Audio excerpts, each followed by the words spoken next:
I say no, it's yes. I'm putting you to the test. Can you handle me? Do you have the key? Sorry that I've been playing games. Do you really have what it takes? I guess so, I guess so. I guess so, I guess. Hi everyone, I'm Amelia Newcomb. Thanks so much for tuning into my channel again. I have a very special guest with me today. So this is Stephanie, and Stephanie is a physical therapist who's worked a lot with me and also with my students to help us get our bodies right for riding. And I believe that it's so important. We owe it to our horses. We're athletes. We have to get our bodies right and straight and have control of our body in order to ride our horses properly. So you want to introduce yourself? Sure, I'm Stephanie. I'm a contracted USEF physical therapist for the Developing Rider program at USET. And I've been specializing in riders for the last 4 years and really intensively, like full-time, the last 2 years. I travel a lot, I do a lot of clinics. Yeah, I really love working with riders. I'm an equestrian myself and have been for almost 30 years, so yeah. So why is it important to incorporate physical therapy if you want to ride better? So as a physical therapist, I am trained in movement patterns and anatomy and physiology and kinesiology. So all of those put together really help me decide what a rider needs to accomplish. I'm able therefore to kind of look at riders and then pick apart what I feel is weaker on them, what's tight on them, what do I need to help with, and then also me being a rider too, like if a horse isn't doing something a rider wants and it's not necessarily 100% the rider's issue, we can also work on that and strengthen a muscle or move a leg a certain way to accomplish what the horse needs to do also. Great. Okay, so Stephanie is also starting a YouTube channel, so I'm going to link to you guys down below her website and also her YouTube channel because she's going to be putting out awesome videos. But today she's going to give us 2 simple exercises that are basically will help any rider that you guys can do before you ride to kind of get yourself activated, the correct muscle groups activated before you get on. So we will turn it over to her. One exercise I want to show you is how to work your lateral stabilizers on your hips. So these muscles are super important because it's what kind of keeps you straight in the saddle.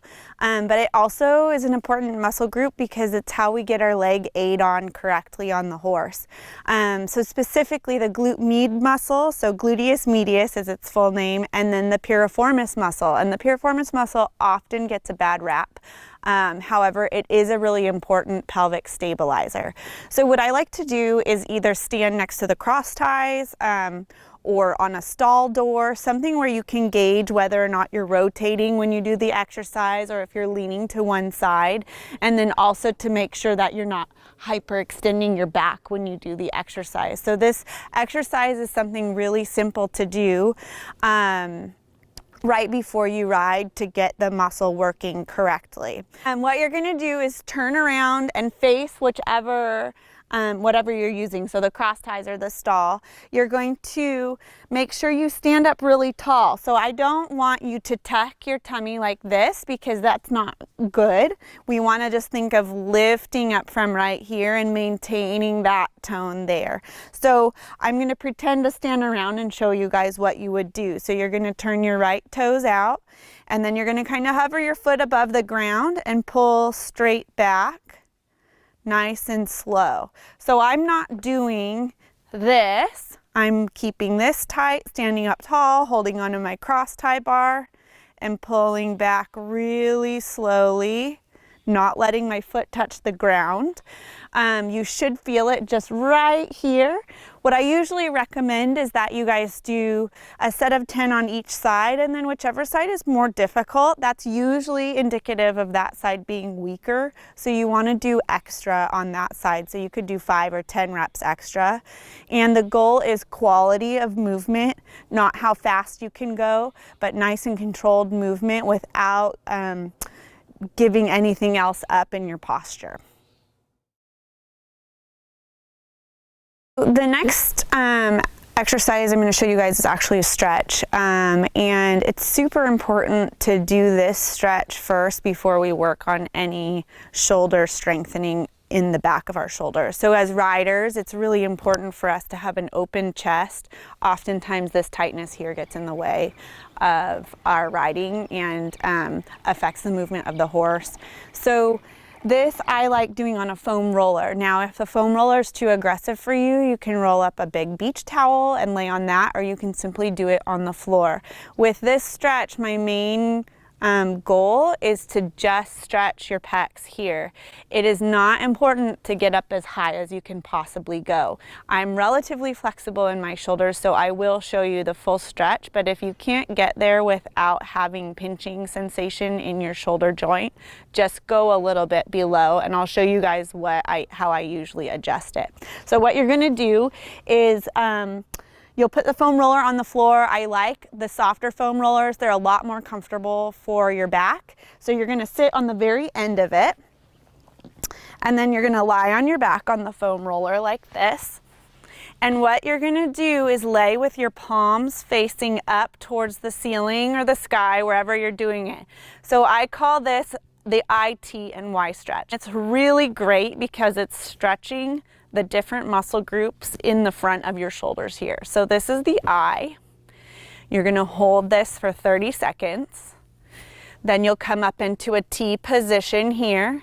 Now I'm not on the floor, so my hands are kind of hanging out over the side here, but on the floor they would be resting on the floor, and your goal is to rest as much of your arm as possible on the floor. So 30 seconds here. And then you're gonna come up into a Y position here. Now this is where it starts getting pinchy for some people.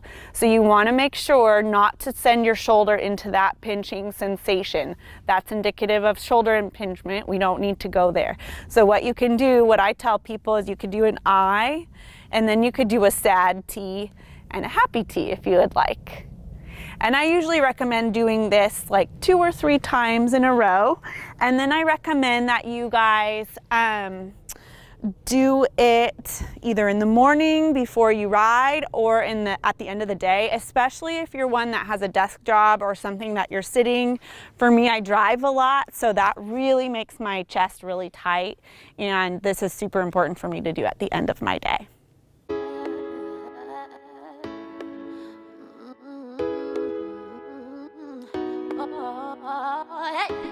Keep pushing you away while I want you to stay. Amazing cold as ice, but my heart still beats.